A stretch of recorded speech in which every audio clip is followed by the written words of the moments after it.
All right, I am here with Mike Patton of AA Home Inspections. Hey, Mike. How are you today? Great. I want to talk about, do home inspections affect the appraisal? Now, I know the answer, but I feel like we both get asked this a lot. So what do you say when you get asked this question? Well, the easiest, most direct answer is no. Now, the secondary portion of that is we get called quite frequently to do appraisals. So I really need to find me a good resource there to start sending leads to. But yet we do not participate with the appraisal process at all. And quite often the appraiser would never see our inspection reports. That is different for like an FHA, a VA loan. Sometimes those will make it over.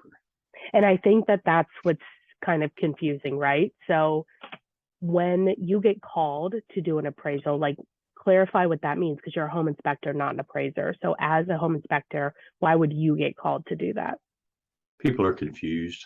They think that it's one and the same. They get confused around the whole conversation. The best way to answer you is why do they call us? Just out of straight up confusion. They don't know what they're asking for.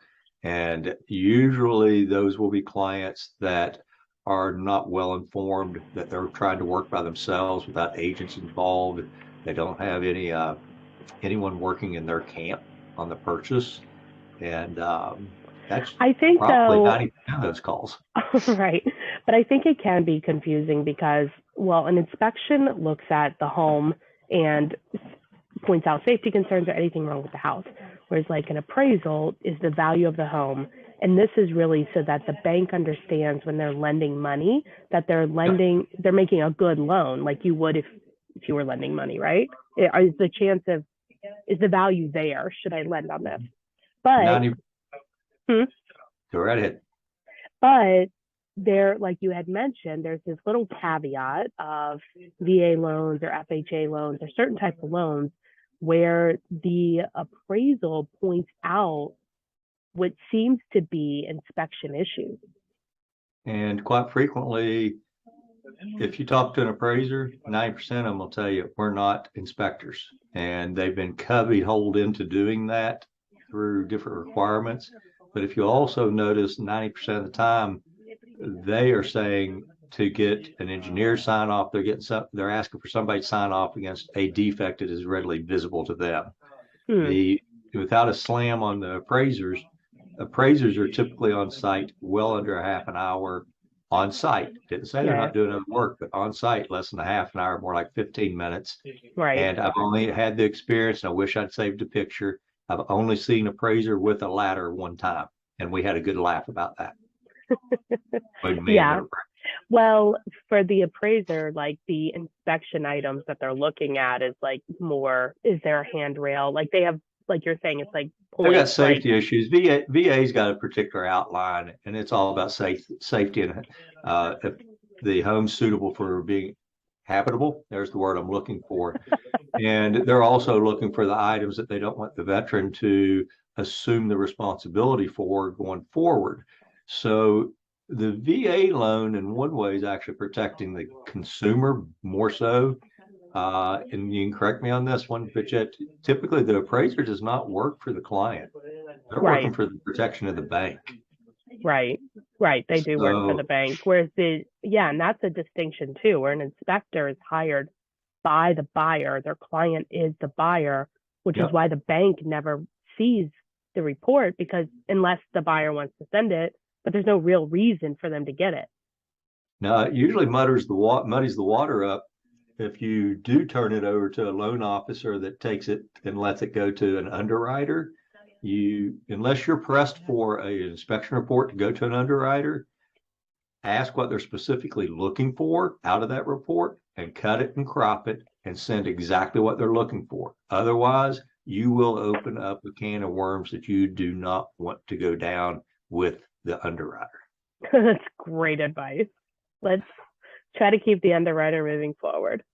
Correct, because if you put it out there, they're going to challenge why the appraiser didn't call out the same things that the inspector did. They're going to have conflicting data on a roof. I'm standing on a roof, the appraiser's looking at it from the ground. Whatever that conversation is, and again, it's not to slight anybody in that conversation, it's just the way the process works differently. Right. And keep the underwriter out of our inspection reports, or you are probably going to pay the price for. Yeah, exactly. Well, and just I think it's just important to know that the home inspector represents the represents typically the buyer. Now, when you do pre-listing inspections, you represent the seller. You represent whoever hired you. Correct. We're still working for that selling party, and we got this big old blurb that we say exactly that. And for full disclosure, to please, continue to use their disclosure documents. But would your report be any different? It's the same report, only for that one chunk of verbiage in there that says that we did it for the selling party, the current homeowner. If you're using this, basically we don't have a contract with you. However, there's different things that we do for sellers and buyers when buyers are interested and they wish to use it with everybody's permission in the room, that they all sign off. We will have conversations with a potential buyer on the pre-listing inspections, and there's some other stuff that can go into that. But okay, for the most part, we still work for whoever signs the contract with us. Right, but to your point, it's not like you're going to find different things based on that. Like, you still have a process to assess any defects with the Correct. house.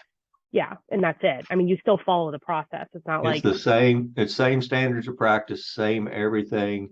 And if you want to be, probably we may point out things to the homeowner that really doesn't warrant being in the report, just so they know to address them. Yeah. And it may be just something like, something that you painted that ceiling in the basement 3 years ago, but you didn't paint the ceiling in the basement. You've never seen those paint jobs. Right. But it'll just be a comment of how a lot of times whenever we're working those, we'll point out and say, if it's an open conversation, I can tell you what to do to improve your property prior to the sale, just from a visual. Yeah.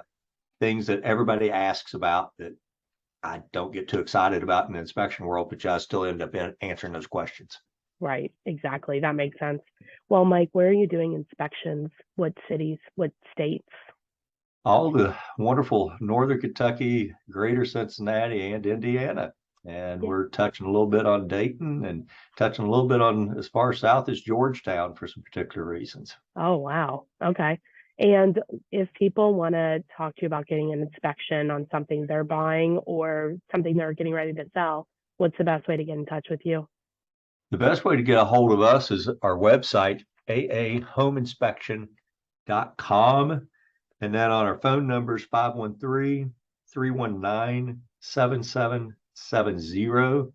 And our Kentucky number is 859-448-0213. Awesome. Thank you. Appreciate it.